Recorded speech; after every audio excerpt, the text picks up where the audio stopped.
Thomas the tank engine had been working in the coal yards all day. The little blue engine was covered in coal dust. "We can't clean you up tonight, Thomas," said his driver. "There's a problem with the hose pipe." "Father," said Thomas, "a bath would make me feel much better. The others are sure to say I look silly." But the engines were too busy arguing to notice Thomas. James was talking loudest of all. "I deserve a new coat of paint. Sir Topham Hatt says I'm the pride of the line, and—" "Rubbish," huffed Henry. "We're all the pride of the line." "It's been like this all day," confided Percy to Thomas. "James is getting a new coat of paint and won't stop boasting about it." "Why, James? I'm the one who needs a new coat. Look at me." "I'd rather not," retorted James. "You're not a pleasant sight, and wouldn't understand the needs of a really important engine." Thomas was fuming. Next morning, as James was being repainted, Henry had an accident. "If you can't push cars properly, Henry, why not talk to a tree instead? You know how much you like the forest." "As a matter of fact, Bossy Boiler, Sir Topham Hatt is inspecting the island for trees that are too close to the line. He's worried they might cause trouble." "Pah!" laughed James. "If I came upon a tree, I'd just push it aside." "Really?" Henry replied. Soon James was showing off his paintwork. "Make way for an important engine." "You wouldn't feel important if one of those trees crashed on you. You'd feel hurt," reproached Percy. "Rubbish! It wouldn't dare."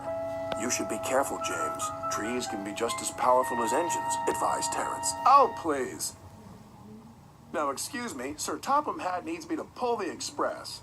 And he huffed away.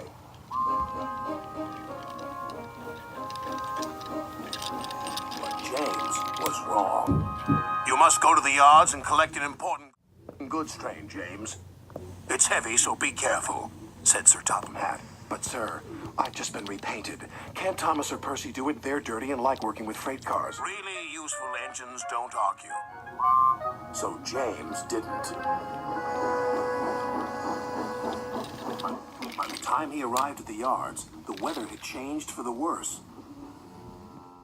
"Your colour's nice, James. Pity about your face, though," said a freight car. James ignored them and set off. Soon they came to a hill, and his driver knew they were in for a difficult time. An old tree close to the track was being blown by the strong winds, and the rain had weakened the slope. All of a sudden, the tree moved.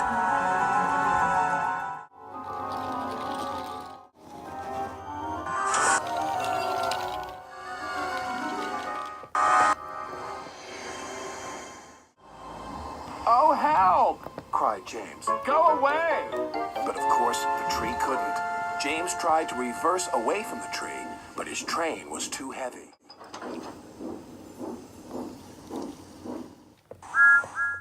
Then he heard a whistle. "It's Thomas," called his driver. James felt embarrassed and worried that Thomas would laugh at him. But Thomas didn't. He knew this was no time for teasing. "Beep, beep. I'm ready," whistled Thomas. "So am I," replied James. "As ready as I'll ever be." They were just in time.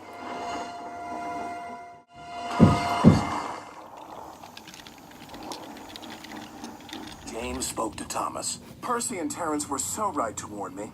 Thank you for rescuing me, Thomas." "Oh, that's all right. We engines must pull together." Edward bustled in. "Sir Topham Hatt thinks you're both brave engines. Thomas, you're going to have a new coat of paint.